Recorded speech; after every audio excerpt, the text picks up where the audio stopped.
বলে সেটা অনেক লম্বা কথা, সেটা পরে বলবো।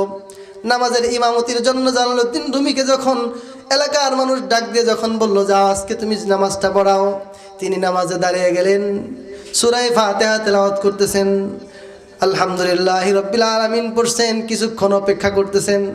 বলে আগে জালালউদ্দিন রুমি তুমি আগে তেলাওয়াত করছো, সূরা ফাতিহা এক নিঃশ্বাসেই পড়ে ফেলছো, আজকে কেন এত ধীর স্থিরে নামাজ পড়তেছো?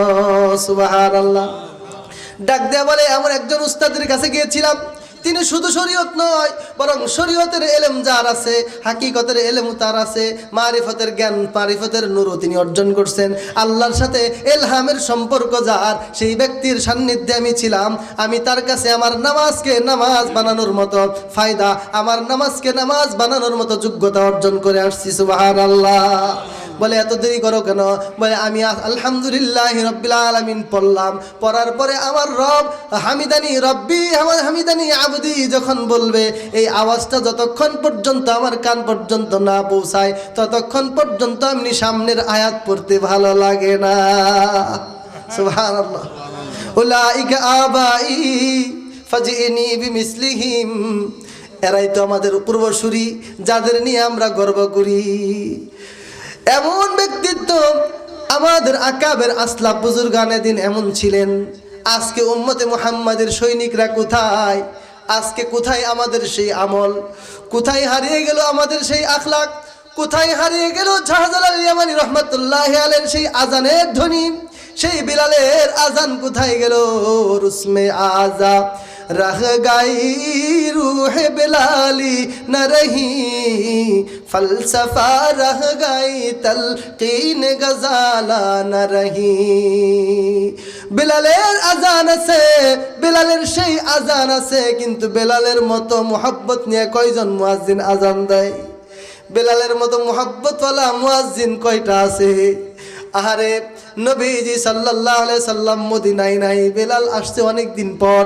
এবার বেলালকে আবু বকর ডাক দেয়া বলে আজকে বেলাল একটু আজান দিবা না? হযরত ওমর ডাক দেয়া বলে আজান দিবা না, একটু কি আজান দিবা? সাহাবা আজমাইন না রিকোয়েস্ট করে বেলালকে বলছে বেলাল আজকে তুমি একটু আজান দাও। অনেক দিন পর এলাকায় আসলা, নবীর ইন্তেকালের পরে আর মদিনায় আসো নাই, আজকে অনেক দিন পর তোমাকে পাইছি, তোমার আজান বড় শুনতে চাই, তোমার আজানটা বড় শুনতে মন চাই, দিলটা খা খা করে। বেলাল ডাক দিয়ে বলে আজান তো দিব, আমি তো মুয়াজ্জিনুর রাসূল, আনা মুয়াজ্জিনুর রাসূল, আমি হলাম নবীজির মুয়াজ্জিন, আমাকে আজান দেওয়ার জন্য নবীজি নিযুক্ত করেছিলেন, আমি আজান দিতাম, নবীজি নামাজ পড়াইতেন। আজকে যখন আমি আজান দিব, আমার নবীজি তো মুয়াজ্জিনের এই আজানের ইমামতি, আজানের পরে যে জামাত হবে এই জামাতের ইমামতি তো আমার নবীজি করবেন না, এইটা তো আমার সহ্য হবে না, আমি আজকে আজান না দিলাম। আবু বকর অনুরোধ করছে, ওমর অনুরোধ করছে, একাধিক সাহাবায়ে কেরাম যখন অনুরোধ করছে, হযরতে বিলাল আজান দিতে গেছেন। আজান দিতে যেই মাত্র আল্লাহু আকবার ধ্বনি, যেই মাত্র বেলালের কণ্ঠে সাহাবা আজমাইন শুনছেন নবীর জামানার আজানের আওয়াজ। সুবহানাল্লাহ। নবী আছেন তো নবীর আজান, বেলালের আজান যতদিন ছিল নবী ততদিন বেলালের আজান ছিল। আজকে বেলালের আজান, এতদিন পর বেলাল এলাকায় আসছে, নবীর কথা মনে হয়েছে, সব মানুষ পঙ্গপালের মতো দৌড়ে আসছে, বেলাল বুঝে আসছে। বেলাল যেই মাত্র আশহাদু আন্না মুহাম্মাদার রাসূলুল্লাহ পড়তে যাবেন, বেলালের কলিজা আর মানে নাই, আমি কার নামের আজান দেই? যেখানে আল্লাহর নাম সেখানে নবীর নাম। ও মুমিন মুসলমান, নবীর অনুসরণ কেন করব? যেখানেই আল্লাহর নাম সেখানেই নবীর নাম। আজানের জায়গায়ও আল্লাহ পাক যেখানে রাখছেন আশহাদু আল্লা ইলাহা ইল্লাল্লাহ, আল্লাহর একত্ববাদের সাক্ষী যেখানে, আল্লাহ পাক বলেন শুধু আমার নাম এখানে বললে হবে না, আমার দোস্তের নামটাও আমি জুড়ে দিলাম, আশহাদু আন্না মুহাম্মাদার রাসূলুল্লাহ। সুবহানাল্লাহ। বলেন ইকামত দিতে গিয়ে আল্লাহর সামনে দাঁড়াবেন, ইবাদত তো আল্লাহর, কিন্তু আল্লাহ বলেন খবরদার আমার হাবিবের নাম ছাড়া আমার ইবাদত হবে না, আমার ইবাদত করবা তো আমার হাবিবকে আমার সাথেই আমি রাখতে চাই। কিভাবে রাখতে চাই? বলে আশহাদু আল্লা ইলাহা ইল্লাল্লাহ দুইবার বলবা, আশহাদু আন্না মুহাম্মাদার রাসূলুল্লাহ দুইবার সাথে সাথে বলতে হবে, ঠিক কি না? যেখানে আল্লাহর নাম সেখানে নবীর নাম। মুহতারাম হাজরিন, আল্লাহ পাক রব্বুল আলামিন নবীর মাকাম এত বেশি দিয়েছেন, সেই নবীর অনুসরণ আমরা ছেড়ে দিয়েছি।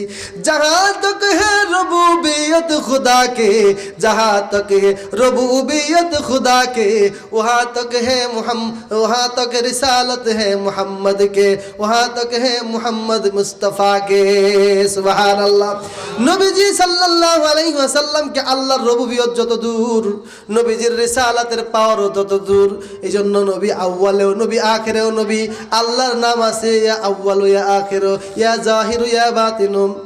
ঠিক তেমনি ভাবে নবীজি আউয়ালেও নবী, আখিরেও নবী, জাহেরেও নবী, বাতিনেও নবী।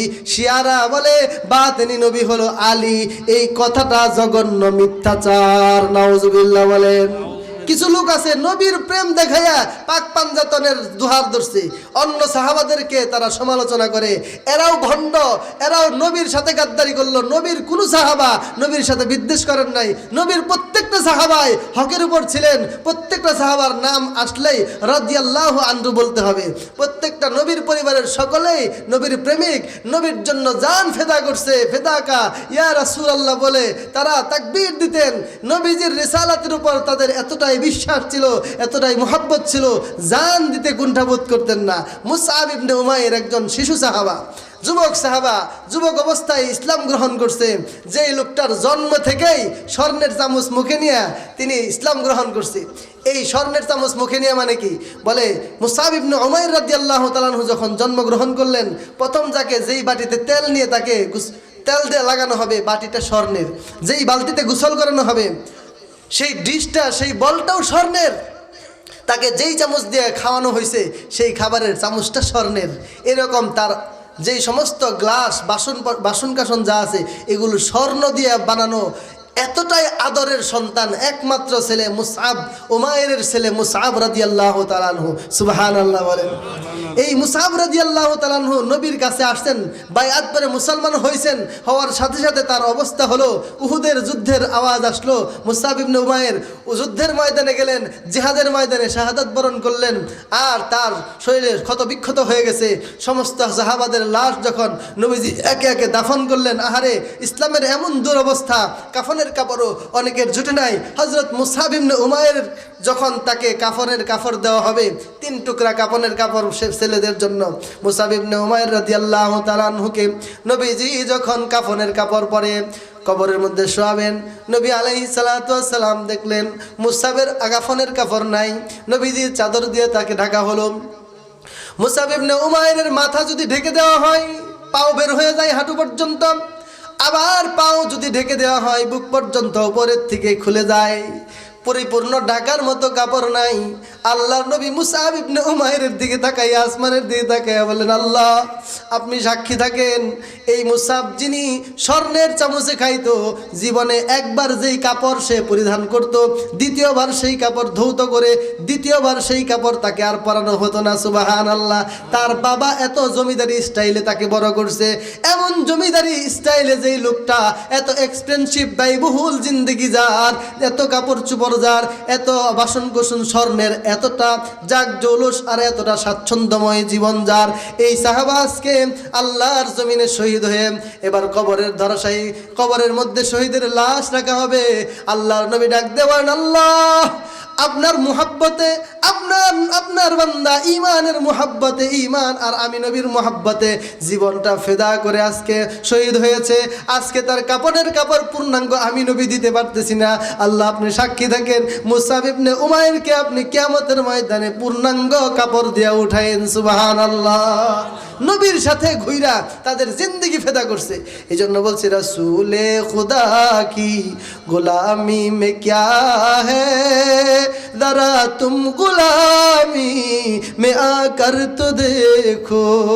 নবীজির গোলামির মধ্যে যে কি মজা, একবার যদি এই মজা পাওয়া যায়, এই মজা কিরকম মজা বলো, গোলামি হে বাদ শাহু সে বেহতর, ইধর आओ किस्मत जगा कर तो देखो। আল্লাহু আকবার। নবীজির গোলামি নবীজির সুন্নতের পায়রবি করে চলে যায় এত মজা, বাদশাহীর থেকে এটার মধ্যে মজা আছে। যদি বিশ্বাস না হয় ইব্রাহিম বিন আদহামের জীবন ইতিহাস পড়ে দেখেন। ইব্রাহিম বিন আদহাম নিজের জমিদারি আর রাজত্ব ছেড়ে দিয়ে, বলকের বাদশাহী ছেড়ে দিয়ে তিনি চলে গেছেন জমিনের মধ্যে, চলে গেছেন জমিনের মধ্যে ছড়িয়ে গেছেন। ইব্রাহিম বিন আদহাম একজন এমন আল্লাহওয়ালা হওয়ার জন্য তিনি রাস্তায় বের হয়ে গেছেন। জোরে বলেন সুবহানাল্লাহ। বাদশাহী ছেড়ে দেওয়ার পরে যখন তিনি জমিনের মধ্যে বের হয়ে গেছেন, আল্লাহর এক ওলির সান্নিধ্যে তার জিন্দগি কাটাই দিকে চলে গেছেন। এমত অবস্থায় ইব্রাহিম বিন আদহামের রাজকীয় সমস্ত পোশাক খুলে সালার বস্তার জুব্বা পরছে, একেবারে নিঃস্ব কাপড় পরে যখন তার সাথে ঘুরে, এত যোগ্যতা তিনি অর্জন করেছেন, এত যোগ্যতার, এত মোহাব্বত আর মারিফতের এত নূর হাসিল করেছেন যে একজন কুলি, একজন মজুর, একজন সাধারণ মানুষকেও সে এত মর্যাদা দিত, এত মোহাব্বত করত, জাহান্নামী মানুষগুলোকেও এত মোহাব্বত করত। তার আচরণের কারণে মদখুর নেশাখুর পর্যন্ত আল্লাহর হেদায়েত, আল্লাহর নূর, হেদায়েতের নূর পাইয়া জান্নাতি মানুষে রূপান্তরিত হতো। একদিন এই ইব্রাহিমের আদহাম রাস্তা দিয়ে যাইতেছেন। আমরা মনে করি অমুকে নামাজ পড়ে না জাহান্নামের কীট, অমুকে সুদ খায় জাহান্নামের কীট। না, এই কথা কখনো মনে করা যাবে না।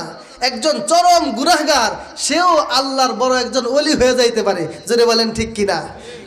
শয়তানের ধোঁকায় পড়ে কেউ গুনাহ করতেই পারে। আল্লাহ পাক নিজেই তো গুনাহ বানাইছেন, শয়তানরেও আল্লাহই বানাইছেন একটা যুদ্ধ দেখার জন্য। আল্লাযী খালাকাল মাউতা ওয়াল হায়াতা লিয়াবলুয়াকুম আইয়ুকুম আহসানু আমালা। আল্লাহ মউত বানায়া হায়াত দিয়া দুনিয়াতে পাঠাইয়া দিয়া শুধু দেখতে চান বান্দা নেক কাজ করে কে আর বদ কাজ কে করে, শুধু পরীক্ষা করতে চান। ইব্রাহিম বিন আদহাম রাস্তা দিয়ে যায়, নবীর আশিক ইব্রাহিম বিন আদহাম ডাক দেয়া দেখে, বলে হাই হাই, লোকটা এইভাবে পড়ে আছে, এলাকার সবচাইতে ধনী, সবচাইতে বড় শিল্পপতির ছেলে, বড় লোকেদের সন্তান, কিন্তু মানুষ কম হয়। জোরে বলেন ঠিক কিনা? কিছুদিন পর পর আসে আমাদের কাছে, এমন অনেক মানুষ আছে, অনেক টাকার মালিক, কিন্তু ছেলে নেশা করে, ঠিক মতো পড়াশোনা করে না, সংসারও করে না, বিজনেসও করে না, কিন্তু নেশাই পাকা। এরকম বড় শিল্পপতির সন্তান আছে না নাই? হাই হাই, এই ইব্রাহিম বিন আদহাম বলকের বাচ্চা ছিলেন, আজকে বলকের বাচ্চা, বলকের শিল্পপতির ছেলে রাস্তায় পড়ে আছে, মুখের মধ্যে মাছি ভিন ভিন করতেছে। মদ খাইতে খাইতে এত বেশি মদ খাইছে, কারণ কালকে ছিল কি 31st নাইট। কি ছিল? বছরের পয়লা দিন, জানুয়ারি আসবে, 31শে ডিসেম্বর চলে যাবে, রাত 12টা 1 মিনিটে যখন নতুন বছর আসবে, এই বছরটা উদযাপন করার জন্য কিছু যুবক ভাই আছে, ডিস্টিং করে কি করবে, গান, যত গান আছে কিছু তো বোঝাই যায় না, শুধু বোঝা যায় কারো যেন পাড়াইতেছে আর মারতেছে আর গুতাইতেছে। জোরে বলেন ঠিক কিনা? খালি ডিক ডিক ডিক ডিক, ঠিক কিনা? এইরকম আওয়াজ, কিচ্ছু বোঝা যায় না। এরপরে কি করে? নেশা করে। এরকম হাজারো মদের বার আছে যেগুলো এই 31st নাইটকে উপলক্ষ করে এগুলো করা হয়, আতশবাজি, বিভিন্ন হারাম কাজ করা হয়। তো এই যে শিল্পপতির ছেলে এত নেশা করছে, মুখে মাছি ভিন ভিন করতেছে, রাস্তায় নর্দমার কাছে সে লাশের মতো পড়ে আছে। বলকের বাচ্চা জিন্দিগির মায়া ত্যাগ করে বলকের বাচ্চাই ছেড়ে দিয়ে নবীজির গোলামিকে অর্জন করার জন্য, নবীজির গোলামির মজা পাইয়া দরবেশের ভাব, দরবেশের পোশাক পরা যিনি চলাফেরা করেন, এখন সে দেখতেছে শিল্পপতির ছেলে নর্দমার পাশে শুয়া। ইব্রাহিম বিন আদহাম কাছে গিয়া মাতখুর, নেশাখুর, নিজের সাদা ঝকঝকে একেবারে রুমালটার মাথা একটু উজুর পানি দিয়ে ভিজাইয়া মদখুর আর নেশাখুরের মুখটা মুইসা দিতেছে। সুবহানাল্লাহ বলেন। ওই নেশাখুর ছেলেটার মাথা ইব্রাহিম বিন আদহামের কুলের মধ্যে উঠাইছে, আসমানের দিকে তাকিয়ে বলে, আল্লাহ, তোমার খাতিরে তোমার বান্দার আমি কুলে তুলছি, আমার খাতিরে কি তোমার বান্দা, তুমি আল্লাহ হইয়া রব হইয়া তোমার বান্দার জন্য কি করো আমি দেখতে চাই। আমি তোমার বান্দা হইয়া বান্দারে কুলে নিতে পারলাম, আর তুমি আল্লাহ হইয়া রব হইয়া তোমার বান্দাকে হেদায়েত দিবে কিনা বলো। বলকের বাদশাহী ছেড়ে দেওয়া আজকের এই দরবেশ ইব্রাহিম বিন আদহাম মদখুরের দিকে তাকায় তাকায় দোয়াটা পড়ে আর আসমানের দিকে তাকায়। হঠাৎ করে নেশাখুর তাকিয়ে দেখে এমন একজন মানুষের মাথা, কুলের মধ্যে তার মাথা, যেই মানুষটা এক ওয়াক্ত নামাজ কাজা করে না, নিজের জিন্দেগি নবীর সুন্নত পালন করতে গিয়া, নবীর তরিকা পালন করতে গিয়া জীবনে বাচ্চাই ছেড়ে দিয়ে নিজের সাধারণ জীবনযাপন, দরবেশের জীবনযাপন তিনি গ্রহণ করেছেন। এত বড় আল্লাহওয়ালা মানুষ, যেই মানুষটা বাদশাহী পর্যন্ত আল্লাহর জন্য ছাড়তে পারে, আজকে তার কুলে আমার মতো জঘন্য মদখোর জিনাখোর, আমার মতো খারাপ একটা ছেলেকে সে কুলে নিছে। তাকে দেখে বলে, হুজুর আমাকে আপনি কুলে নিছেন কেন?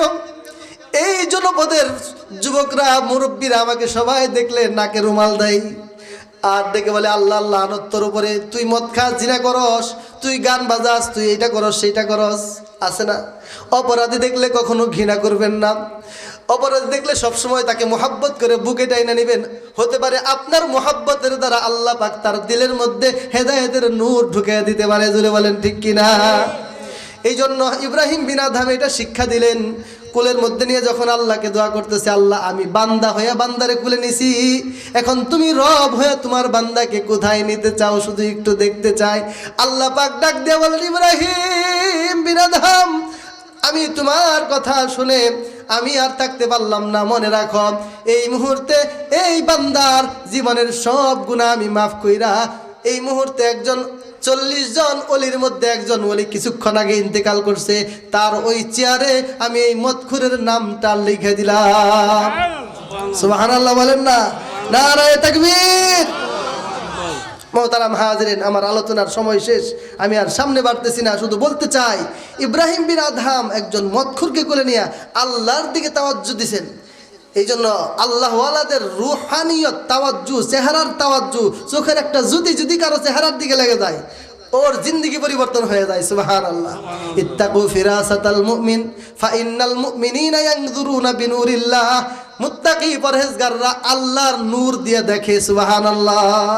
এই জন্য মুত্তাকিদের চোখের সামনে বেশি বেশি পড়া, আল্লাহওয়ালাদের সোহবতে বেশি বেশি যাওয়া। মোহতারাম হাজরিন, আলোচনার কলেবর আর বাড়াবো না, শুধু একটা আয়াত তেলাওয়াত করেছি, আয়াতের কথাটা বলেই শেষ করতেছি। আল্লাহ পাক নিজে আমাদেরকে আল্লাহর মাশুক, আমরা হলাম প্রেমাস্পদ, আল্লাহ নিজে আশেক হবেন। সুবহানাল্লাহ। এমন একটা আয়াত আপনাদের সম্মুখে পাঠ করছিলাম, কুল ইন কুনতুম তুহিব্বুনাল্লাহ। হে নবী আপনি বলে দেন, তোমরা যদি আল্লাহর মোহাব্বত পাইতে চাও, মানে আল্লাহ নিজে আশিক হবে, তোমাদেরকে ভালোবাসবে, ফাত্তাবিউনি। তাহলে নবীকে দিয়ে আল্লাহ বলাইছেন, নবীজি নিজের থেকে বলেন নাই, নবীকে দিয়ে আল্লাহ নিজে বলাইছেন। তাহলে আমি নবীর অনুসরণ করো। নবীর অনুসরণ মানে ব্যক্তিগত জীবনে খাওয়া দাওয়া, ঘুম, গোসল, পেশাব। আমাদের তো পেশাবই হয় না। কয় হুজুর কেন? বলে এক ছেলে মক্তবে পড়ে, নুরানি মক্তবে পড়ে। তো মক্তবে পড়ার পরে হঠাৎ করে বাবার সাথে হাটে গেছে, হাটে থেকে আসার পরে ছেলে দাঁড় করে, বাবা বলতেছে দাঁড়াও একটু পেশাব করবো। পশ্চিম দিকে বসে পড়ছে বাবা, বলে আব্বা পশ্চিম দিকে বসছেন, এটা তো কেবলা। বাবু উঠে আবার পূর্ব দিকে বসছে। এখন পূর্ব দিকে বলে আব্বা কেবলার দিকে পিঠ দেওয়া যাবে না। প্রথমে মুখ দিছেন, কেবলার দিকে চেহারাও করা যাবে না, কেবলার দিকে পিঠও দেওয়া যাবে না। ইস্তেকবাল ইস্তেকবাল, ইস্তেকবালুল কেবলা আর ইস্তেকবারুল কেবলা দুইটাই জায়েজ না। এবার দক্ষিণ দিকে, দক্ষিণ পাশে দেখা যায় সূর্য আছে, চন্দ্র উঠছে। এখন চন্দ্র সূর্যের দিকে মুখ করিয়াও পেশাব পায়খানা করা এটা জায়েজ না, এটাও নিষেধ হাদিসের মধ্যে। এবং দক্ষিণ দিক থেকে আসতেছে প্রবল বাতাস, প্রবল বাতাসের দিকে, যে দিক থেকে বাতাস আসবে ওই দিকে হয়েও পেশাব করার নিষেধ, কারণ বাতাসে পেশাবের সিটা আসবে। নবীজি বলেন ইস্তানজিহুল বাউল ফাইন্না আম্মাত আযাবিল কবরি মিনাল বাউল। তোমরা ইস্তিনজা মানে অধিক পরিচ্ছন্ন এবং নাপাকের থেকে পাক পবিত্র থাকো, কেননা সাধারণ পেশাবের ছিটা ফাটা থেকে কবরের আযাব হবে। কবরের আযাব সাধারণতভাবে এটার একটা কারণ। নামাজ বললেও তো নামাজ হবে না, কারণ কাপড় পাক না। অনেকে কয় না হুজুর আজকে লুঙ্গিতে সমস্যা, প্যান্টে সমস্যা থাকে, কারণ দাঁড়িয়ে খালি পেশাব করার শেষ একটা ঝাঁকি দেয়। মোহতারাম হাজির, এই জন্য সুন্নত তরিকায় পেশাব না করলে পেশাবও হবে না। 7 জায়গায় পেশাব করা নিষেধ, 7 ভাবে পেশাব করা নিষেধ, এগুলো শিখতে হবে। এবার বাবাকে বলছে পূর্ব দিকেও না, পশ্চিম দিকেও না, দক্ষিণ দিকেও না। এখন বাপ তো একদিকে, বাকি আছে কোন দিক? শুধু উত্তর দিক। এখন উত্তর দিকে বসবে, ছায়াদার ফলদার গাছ, সেখানেও করা যাবে না। ছায়াদার ফলদার গাছ ব্রেঞ্চ পাচ্ছে, মানুষ ওইখানে বসে বাতাস খায়, ওই জায়গায় পেশাব করলে মানুষের কষ্ট হবে না দুর্গন্ধে? মোহতারাম হাজিরিন, এখন একটু আগে যায় আর জঙ্গল আছে, ওইখানে বসুক। বাবা আর চিন্তা করে নাই, ওই জায়গায় জোর করে বসে পেশাব কইরা ওইটাই ছেলের কান ধরছে, কান ধরে বলে কেবলমাত্র 3 মাস যাবৎ মক্তবে বইরা আমার 3 দিকের পেশাব বন্ধ করছো, আর 2-1 মাস পড়লে আরেক দিকেও পেশাব বন্ধ করবি, যা তোর আর মাদ্রাসায় পড়তে হবো না। বুঝছেন তো কথা? তো আমরা অনেক সময় হুজুরদের দুই একটা শক্ত মাসালা শুই না, আমরা মনে করি দূর হুজুররা খালি এটা নিষেধ ওইটা নিষেধ, সব খালি নিষেধে দেয়, খামু কি? ঠিক না ভাই? শুধু সিস্টেমটা জানা, সিস্টেম জানলে সব, শুধু হারাম ফতোয়া দেওয়া তাই মুফতিগিরি না, বরং যেই জিনিসটা হারাম ফতোয়া দেব এটা হালাল সিস্টেমটা কি, তরিকাটা কি। যেমন হালাল তরিকায় ব্যবসা করা যায়, হারাম তরিকায় শুদ্ধ হারাম তরিকা, ব্যবসা হালাল তরিকা, এই জন্য তরিকাও জানা। এই জন্য নবীজির তরিকা আল্লাহ বললেন ফাত্তাবিউনি, আপনি বলেন যদি তোমরা আল্লাহর ভালোবাসার পাত্র হতে চাও তাহলে আমি নবীর অনুসরণ করো। আল্লাহ লাস্টে যে কথাটা বললেন মারাত্মক, ইউহবিবিকুমুল্লাহ, নবী আপনার বইলা দেন আমি আল্লাহ তাদের প্রেমিক হয়ে যাব। সুবহানাল্লাহ, নারে তাকবীর। কত বড় কথা, আপনি একটু চিন্তা করে দেখেন, আল্লাহ যদি আমাদের প্রেমিক হয়ে যায়, কার জন্য নামাজ পড়েন, কার জন্য রোজা, কার জন্য সদকা, কার জন্য হজ, সব কিছু যার জন্য বিসর্জন দিয়েছি, শুধু নবীর অনুসরণ করলে আল্লাহ বলতেছেন আমি আল্লাহ তার প্রেমিক হয়ে যাব, সে হবে প্রেমাস্পদ। আমি হে নবী আপনার অনুসরণ যে করবে, সুন্নত তরিকায় যে চলবে, আমি আল্লাহ নিজে ইউহবিবিকুমুল্লাহ, আমি তোমাদেরকে ভালোবাসবো, মানে আমি তোমাদের প্রেমিক হয়ে যাব। আল্লাহ হবেন আশেক, আমরা হয়ে যাব মাশুক। আমরা মাশুক হইতে কে কে রাজি আছি? নারে তাকবীর। আয় আল্লাহ আমাদের নবীর মোহাব্বত নিয়ে নবীর সুন্নত তরিকায় জীবনযাপন করার তৌফিক দান করেন। আজকের এই মাহফিলকে কবুল ও মঞ্জুর করেন। আমার সময় শেষের জন্য সামনে আর বাড়া সম্ভব না। ওয়া আখিরু দাওয়ানা আনিল হামদুলিল্লাহি রাব্বিল আলামিন। আসসালামু আলাইকুম ওয়া রাহমাতুল্লাহ।